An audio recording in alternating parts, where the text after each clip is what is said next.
Então, Lauro, no último programa nós falamos sobre a libido, né? Você falou um pouco pra gente sobre isso, como ela se resolve. Mas dentro disso eu fico pensando como a nossa personalidade ela também nasce junto com a nossa infância, né? A gente nasce com ela. Como é que eles se entremeiam, a libido e a personalidade? Bem, primeiro eu vou fazer uma correção. A gente não nasce com a personalidade. A gente nasce com a libido. A personalidade ela vai ser construída. Sim. Né? A gente vai construir uma personalidade, uma identidade que tem tudo a ver também com o desenvolvimento da libido.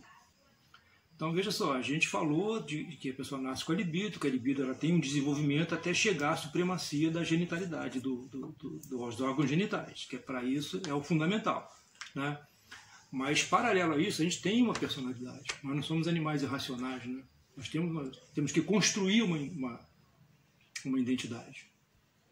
Então, para isso, a gente tem um aparelho psíquico que o Freud ele dividiu em 3 instâncias. Por menos que eu quisesse falar de termos psicanalíticos, não tem jeito, a gente vai ter que falar um pouquinho.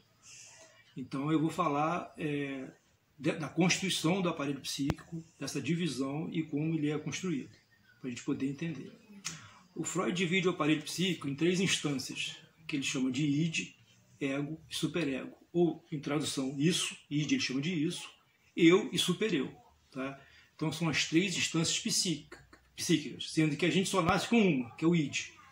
O id ele já vem com a gente, já nasce com a gente. O id ele é o detentor da nossa libido. Nele está depositado, ele já vem com a nossa libido, com a nossa energia, com as nossas pulsões, elas estão depositadas no id. Tá? Então, o id ele é inconsciente, você não tem acesso ao id em momento nenhum da sua vida, ele é uma instância inconsciente, que é detentor da nossa libido e que busca satisfação. O id só quer satisfação imediata. O id não faz juízo de valores, ele não sabe o que é certo, o que é errado. O id vai te pressionar para ter satisfação. Que é o que a gente vê numa criança. Exatamente.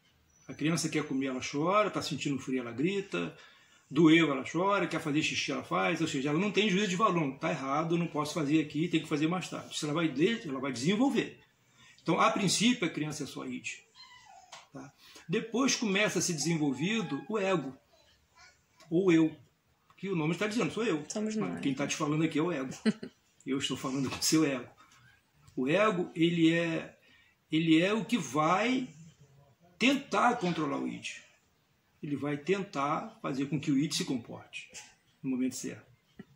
E mais tarde, depois da resolução edipiana, né, depois que a gente passa aquela fase, que a criança se apaixona pela mãe e o pai faz a interdição, a criança desenvolve o superego, ou o supereu, que é a instância superior, em termos éticos e morais, que você vai absorver da tua criação. Teus pais, teus avós, teus professores, teus tios, sabe, que vão te mostrar para você o que é certo, o que é errado, o que é imoral, o que não é.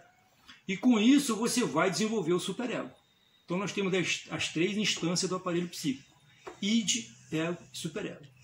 O id forçando satisfação imediata, o superego dizendo que não, e o ego aí no meio, coitado, tentando mediar isso aí. Então, você falou que o id, nós já nascemos com ele, ok. O ego, o superego então, de que forma nós, pais, podemos ajudar, se é possível, nessa construção do superego? Podemos? Ou não? Sim, o superego ele vai ser construído a partir das vivências, não só dos pais, tá? Dos professores, dos tios, dos avós, do ambiente que ela vive de um modo geral. E o ego não? O ego é a mesma coisa. A mesma coisa. O ego ele é desenvolvido também, ele é construído a partir da vivência da criança. Uhum. Nós somos fruto de uma construção. O ser humano é uma caixa vazia. O ser humano, tirando o id, a gente nasce com a mente sem nada. Como já te falei, já está comprovado. Se uma criança for criada por macaco, ele vai ser macaco. Então, ela é criada, a personalidade ela é construída. E ela vai ser construída mais pelo meio do que pelo que você fala. Não adianta você ficar falando para o seu filho fazer uma coisa e você faz outra. A criança ela observa. A criança não aceita o que você fala de cara. Mesmo porque quando ela cresce, ela começa a te questionar, né, também. Exatamente. Mas nessa idade pequena, ela mais absorve do que contesta. Então, como você falou, para a gente não abrir um monte de janela, né, e acabar não chegando a lugar nenhum, vamos focar um pouco nessas 3 instâncias até a resolução edipiana, para a gente entender um pouco como que funciona isso. Então, como eu te falei, a criança nasce com esse id, né? Aí eu volto àquele assunto inicial, que para mim o desenvolvimento dessa criança depende da quantidade de libido que ela tem, ou seja, da força desse id. Tem crianças mais e crianças menos, entendeu? Ela vai entrar na resolução edipiana, ela vai se apaixonar pelaquela mãe, como a gente falou, o pai vai fazer interdição, entendeu? A partir daí que ela resolve esse complexo de Édipo, ela passa a desenvolver o superego, que é essa instância que vai mostrar para ela o que é certo, o que é errado. E nesse meio tempo, para complicar um pouquinho mais, tem uma fase que a criança passa que a gente chama de fase narcísica. É uma fase que a criança ela só tem conta de si própria. Ela ainda não dá conta do outro. Então, o mito de Narciso já fala, ele se ama. Ela em primeiro lugar, é ela que quer, ela e ela. Exatamente. Depois a criança vai começar a entender que ela não é única e que existem outros. Ela vai sair dessa fase narcísica, mas ela pode ficar também retida nessa fase narcísica.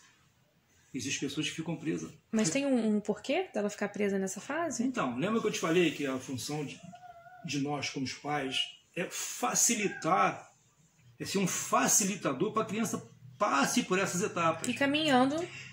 E sendo razoável, encaminhando, entendendo que a criança não vai ser o que você quer. E como? Sendo adultos equilibrados. A gente fala, filho de neurótico tem tudo para ser neurótico. Então, se você leva uma vida equilibrada, se você não, de novo falando, né, desculpe ser repetitivo, não tomando a tua criança como objeto, entender que essa criança vai ser um adulto, vai ser uma pessoa independente, e você ser um facilitador disso, não deixando a criança presa na fase oral. Criança que amamenta os filhos, a mãe que amamenta a criança até 4, 5, 6, até 7 anos que eu já ouvi, isso é um absurdo. Você está criando uma dificuldade para que essa criança saia da fase oral. Entendeu? A mãe que super bajula a criança a extremos, sabe? A criança é a coisa mais importante do mundo. Eu vejo, às vezes, a mãe discrimina outra criança, gente, que está do lado. Sim. Gente, você está exacerbando o narcisismo dessa criança. Você está sendo um facilitador. Quer dizer, ela está reafirmando aquilo que a criança acha, né? Que eu sou mais importante, que eu estou em primeiro lugar, e aí a criança não consegue, como você falou que a criança aprende através do exemplo, ela está tendo péssimos exemplos nesse caso. Você não está sendo um facilitador. Você não está ajudando essa criança a passar da fase narcísica.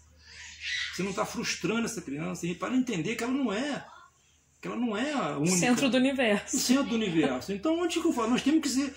Gente, é decisivo? É definitivo? Não. Mas, gente, a gente... Como eu falo, se você vai fazer um bolo, você pega os ingredientes já tudo errado, pode dar errado. Pode. Com certeza vai dar errado. Mas não tem vez que você faz tudo certo e dá errado? Pode. Mesma coisa, você pode fazer tudo certo com a tua criança e dá errado. Mas se você já fizer tudo errado, a tua chance de dar errado mesmo. De dar errado é muito pior.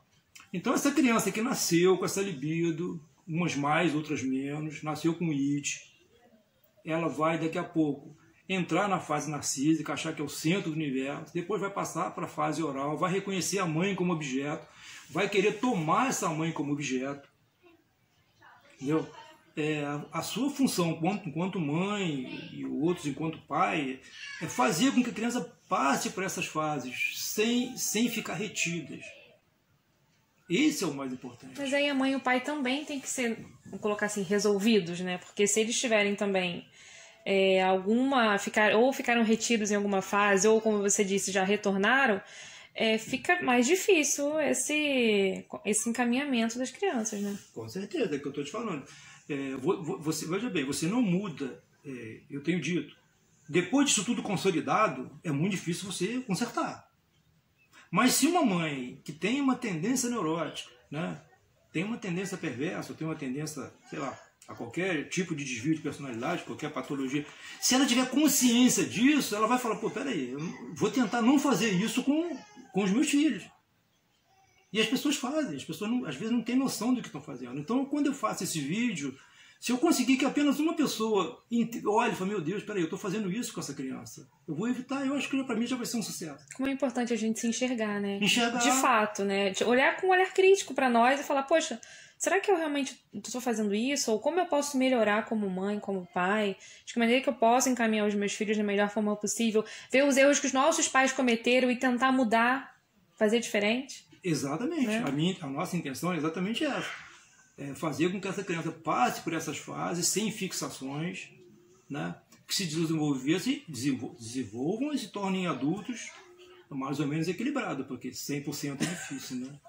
100% realmente fica difícil. Então essas 3 instâncias ela é fundamental, né? Que você tenha um ego suficientemente desenvolvido para que ele saiba lidar com as necessidades do id e as restrições do superego, né?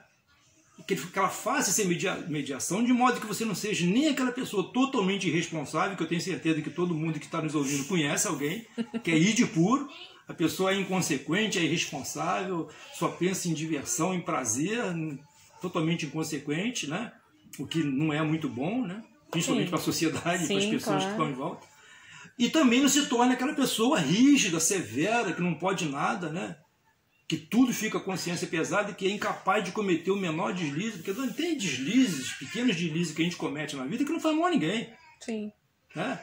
Não faz mal a ninguém, são pequenos deslizes que o cerceamento é todo por uma questão ética, por uma questão de padrão moral, mas que não faz mal para ninguém. Até há pouco citei aquele exemplo, sim, né? Você é casado, passa uma mulher gostosa, não, você olha, meu Deus, que mulher gostosa, né? E isso faz mal para ninguém. Mal nenhum fez. Se tua mulher souber, vai ficar. Ou teu marido vai realmente ficar brabo contigo. Mas fez mal a quem? Não, claro. Tá bom, um pequeno deslize, né? E aquela pessoa, meu Deus, ai, olha, eu olhei aquela mulher, olhei pra bunda dela, sei lá, olhei pra quê? E vai pra igreja rezar, não, fiz uma coisa errada. Então, nem it, nem totalmente superego, né? Porque isso vai gerar patologias. E que o ego seja equilibrado para a criança, para que o adulto seja um adulto equilibrado. Então é o seguinte, a gente falou nessa filmagem, nessa entrevista, a gente falou dessas 3 instâncias psíquicas, id, ego e superego. Então agora na próxima semana, na próxima filmagem, a gente vai entrar no desfecho da resolução edipiana. Tá? O que acontece com as 3 saídas possíveis para a resolução edipiana e as suas patologias respectivas. Ok? Ok, então até a próxima semana. Tá bom. Vou aguardar. Obrigado.